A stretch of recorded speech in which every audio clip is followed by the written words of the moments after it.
What's up? It's Bax. I'm here with a cold. Seasons have changed over, and the winds have brought with them a cold for me. If you have a natural aversion to sick people, which is understandable, then you're probably going to be a little bothered by my voice, the sniffles, the coughing.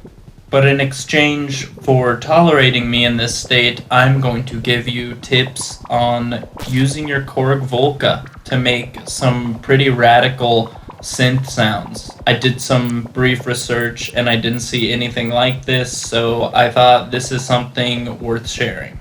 So I was rereading the Volca Kick manual, which is this flimsy one sheet that you probably threw away when you opened your synth. And I saw something under the global parameter settings. You can see that if button 5 is lit up or pressed during power up, then you're able to access a full tempo range of 10 to 600 beats per minute. Now the default factory setting for that is 56 to 240. That's the narrow setting. And if it's set to narrow, then the LED on button 5 will be unlit during power up. So you've got 600 beats per minute, which is absurdly fast, and you use that in conjunction with the roll button, and you are able to trigger the MS-20 filter, which is the source of the sounds of the Korg Volca Kick, 2,400 times a minute or 40 times a second. The resulting sound is massive. To me, it sounds like something you would generate with a modular setup. And I can't help but think that the Volca Kick was inspired by the way that modular users generate kicks using a filter with the resonance cranked so that it begins self-oscillating, and then they'll shape that sound with a couple of other modules. But I really like the Volca Kick. It's very capable. It makes some nasty noises. It's an awesome tool. Learn it. Here's a new trick. Let's listen. Okay, so in case you're still wondering, to access the global parameter settings, you hold down function, power up.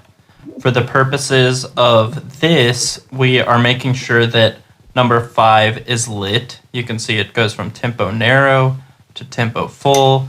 Press record to save the settings. Okay, let's access a basic program. Okay. Put a step on all 16 steps. Sounds like there is. Okay.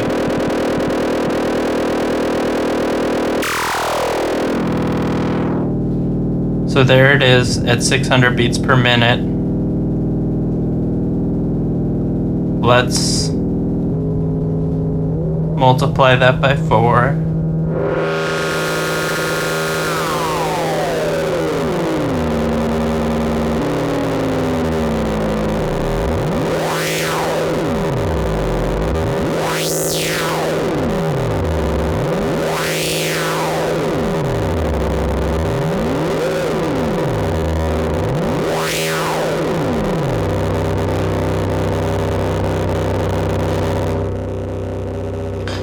Now, I don't know how immediately usable that is without triggering different notes by MIDI or getting this sort of organized in some way.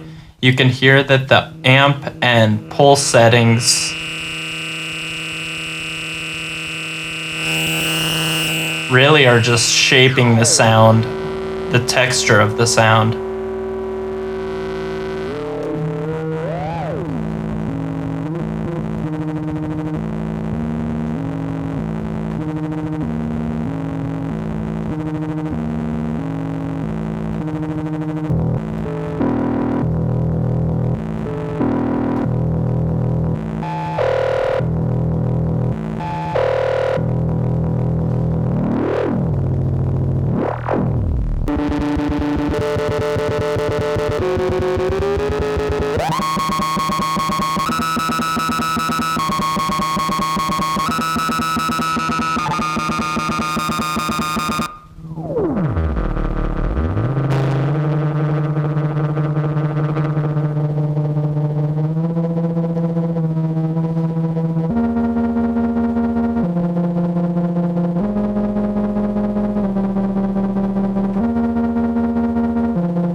Yeah, like I said, outside of like I guess if you're making drone music or some really abstract weird stuff, I don't know how much of that is immediately usable. MIDI would certainly help shape things. You can hear that the tone knob is still shaping the overall sound because that's the last thing that it's going through. The drive as well. Everything else is controlling the envelope that's shaping the resonator. You can hear that we're getting some pretty weird sounds because you pretty much have a resonant filter, which is self-oscillating, so a sine wave being modulated by some ridiculously fast source, so fast that it's audible. And the result is these insane, weird synth tones. But I think they need some further shaping, so I thought the MS-2000 that I have has an audio in where you can feed audio from an outside source through it and shape it using the filter, amplifier, LFOs, all of that within the synth. So let's try that and see if we can maybe tame these sounds a little bit. Okay, so I hooked up the Volca into the audio in of the MS-2000, and I'm going to be doing some different types of modulation of the Volca using the MS-2000 envelopes and LFOs and all that good stuff. I hooked up MIDI coming out of the MS-2000 into the Volca since the Volca's keyboard is terrible to play. So you can hear now that the keyboard on the MS-2000 is indeed triggering the Volca Kick. Now, listen here, we can hear the effect of the filter, applying resonance, different types of filters, band pass, high pass, one pole, two pole. So I don't know, let's try something basic. Let's send an LFO to modulate the cutoff of the filter. Do some like wobbly bass stuff. Okay, there it is. Turn it up. So you hear that immediately.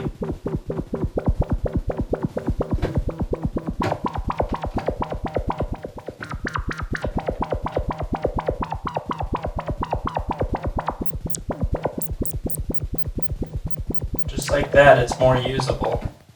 I guess I could get some like rhythmic variation going. The MS-2000 has a built-in sequencer, sort of. It's the mod sequencer. There we go.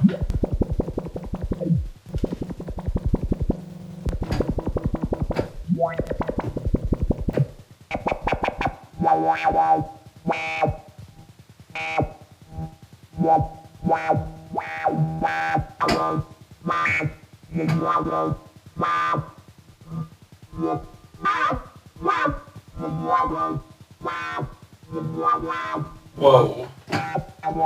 I mean, really all we're doing here is using the Volca Kick as an oscillator and then throwing it through some filters, being modulated by some LFOs. It's like I was saying, it's sort of something that you would do in a modular setting. So it gets you thinking on that page. Granted, you've got fixed circuitry and all of that, but even still, it's beneficial to get creative, or at least to think outside the box with tools that are simple like the Volca Kick, because you can end up with some sounds that you certainly didn't think possible given that instrument. With that being said, let's listen to what this $100 synth can do, and I'll stop talking.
Oh, that's lovely.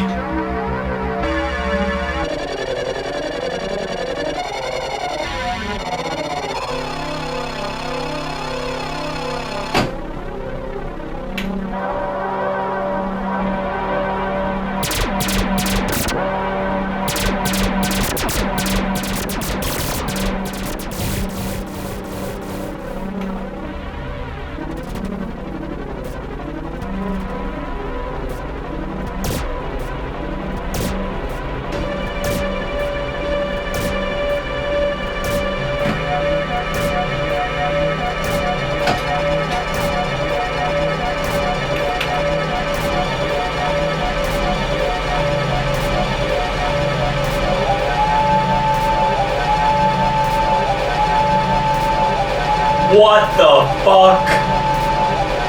Oh, there is a person trapped in here. Oh, that's terrifying. Oh my god.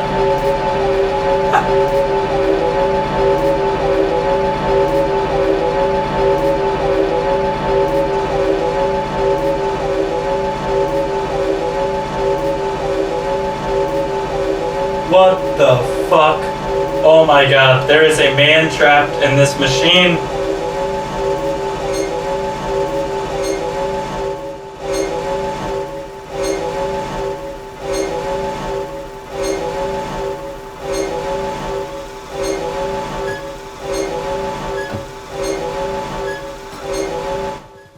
I don't even know what's happening at this point. I swear I'm only using the Volca Kick and one filter, 2 LFOs. LFO1 is modulating the LFO2 frequency. LFO2 is modulating the cutoff. It's a bandpass filter. I've got a delay. It's the built-in delay on the MS-2000. You can hear me turning that. This is, what, ensemble or something? What is that? Chorus.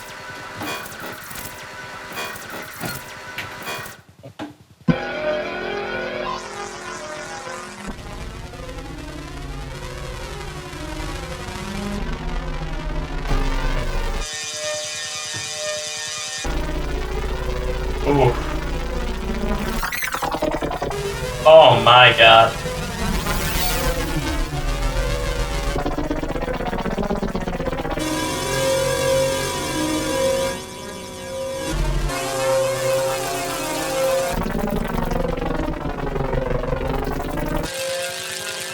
I could like have a noise concert right here with one patch. So all you hipsters with your $4,000 modular rack that you bought so you could make your sick noise music, listen up. Cue black and white, distorted, grainy, violent images, and boom, I've got a noise show. Couple strobes, me screaming.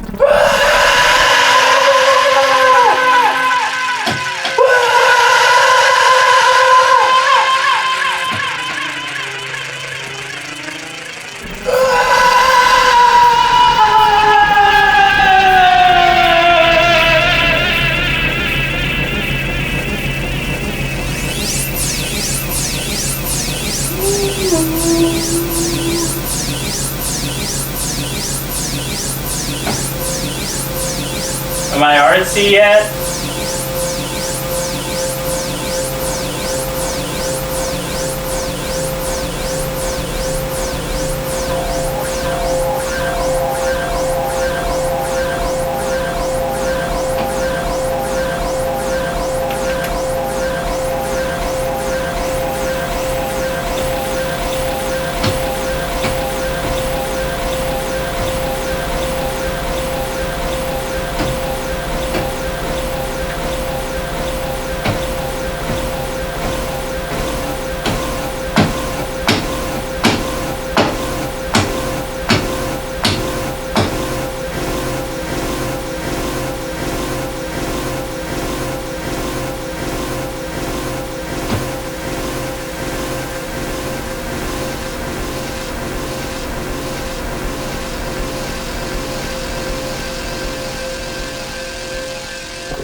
Alright. I think that's enough for now. Okay, so honestly, I'm pretty excited with how things ended up sounding. Provided how unusable those initial sounds seemed, once shaped a little bit, just using some very basic tools, we were able to get some pretty insane sounding stuff. And no insult to noise musicians whatsoever. I just think it's a bit stupid to spend $4,000 on a modular setup if you don't have a really sturdy foundation and just basic synthesis, because a lot of what you're going to be doing can be done with the tools that you have today. $150 synth can sound like that when plugged into like a $400 synth, but whatever, that's besides the point. The point is, know your tools, read your manuals, and I'll see you next time.